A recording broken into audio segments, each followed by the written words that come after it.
Oke, selamat datang. Hari ini kita bakal coba melihat sebuah skenario yang jujur aja ngeri banget tapi sangat mungkin terjadi.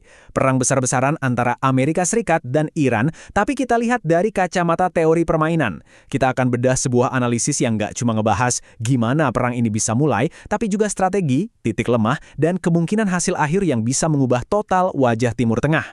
Nah, pertanyaan ini bukan cuma buat nakut-nakutin loh. Ini adalah inti dari analisis yang kita bahas hari ini.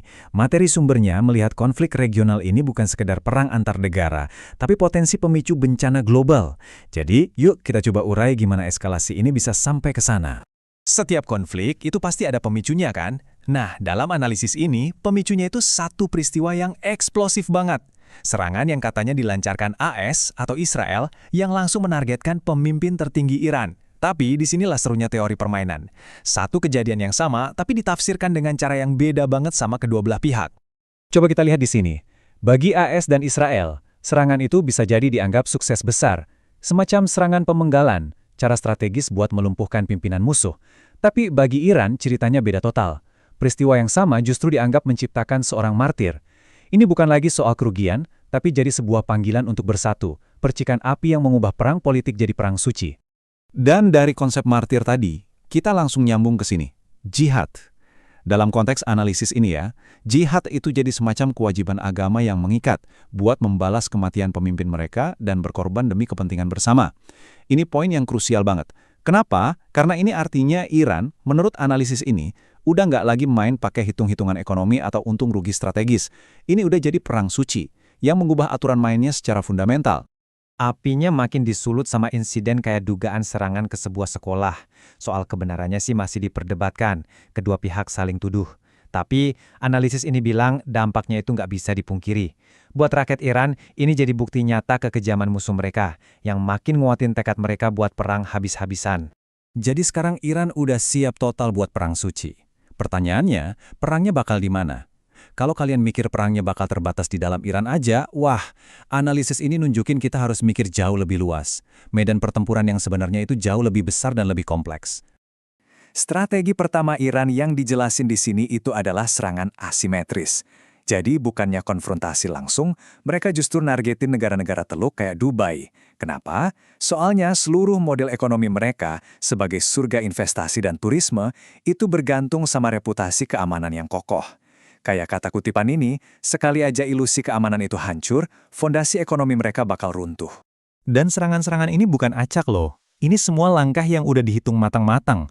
Logikanya berlapis. Setiap serangan ke negara teluk itu sekaligus kena pangkalan militer AS, ngeganggu wilayah udara sekutunya, dan yang paling penting, ngancam fondasi sistem petrodolar, sistem yang jadi tulang punggung dominasi finansial Amerika. Dan semua strategi ini ujung-ujungnya bergantung sama satu fakta geografi yang nggak bisa dihindari. Semuanya bermuara di satu titik sempit yang krusial banget di peta, Selat Hormuz. Nanti kita bakal lihat, kendali atas selat ini tuh artinya segalanya. Gimana nggak? 20% pasokan minyak dunia lewat situ. Tapi, disinilah letak kejeniusan strateginya, menurut analisis ini.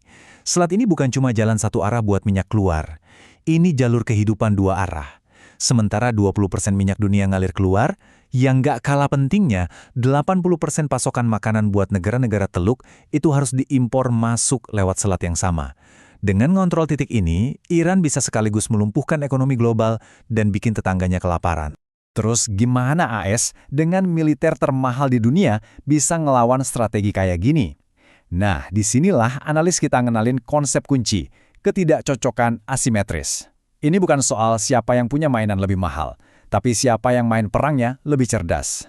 Perang asimetris itu intinya adalah saat pihak yang lebih lemah nolak buat main pakai aturan pihak yang lebih kuat. Coba bayangin petinju kelas berat lawan segerombolan lebah. Si petinju mungkin punya satu pukulan KO, tapi lebahnya nyerang dari segala arah dengan biaya yang nyaris nol. Nah, dinamika kayak gitulah yang dimainin di sini. Perbandingan ini nunjukin banget betapa nggak imbangnya pertarungan ini. Iran bisa ngerahin ribuan drone Shahed seharga $50.000. Nah, setiap drone itu harus dilawan AS pakai rudal pertahanan Tahat yang harganya jutaan dolar. Ini bukan lagi adu militer, tapi udah jadi perang ekonomi. Iran bisa bikin Amerika bangkrut tanpa perlu menang satu pertempuran pun. Sumber ini berpendapat kalau militer AS itu dibangun buat jenis perang yang beda. Ibaratnya kayak ngebangun tim sepak bola super mahal dan kuat, lengkap dengan perlengkapan terbaik, ternyata lawannya ngajak main perang gerilya di hutan. Peralatan yang keren belum tentu jadi peralatan yang tepat buat perangnya. Di tengah semua perbedaan strategi dan militer ini, analisis ini nunjukin ada satu titik lemah yang luar biasa fatal.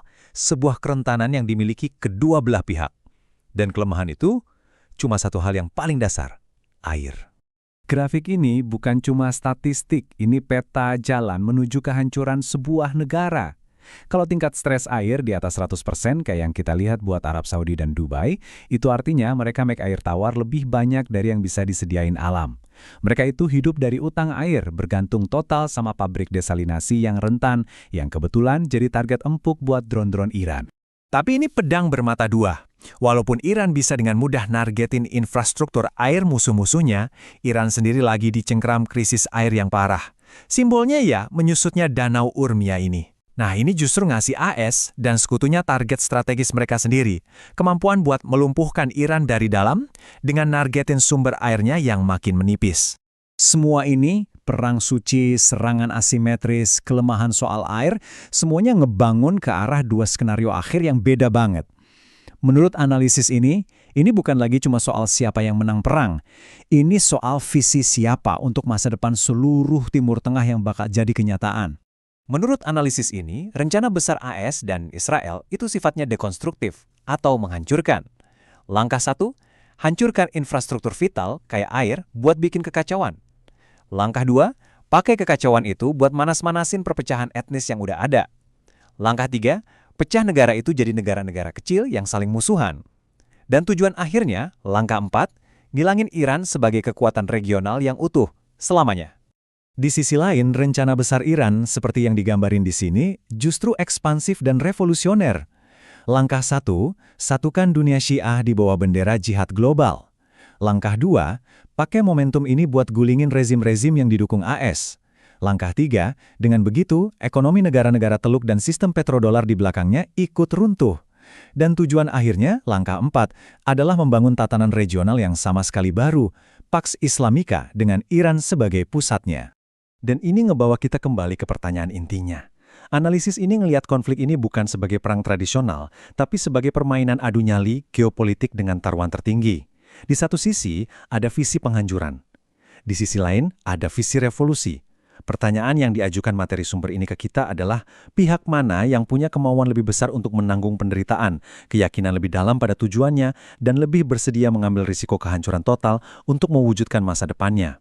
Jawabannya, ya masih jadi teka-teki.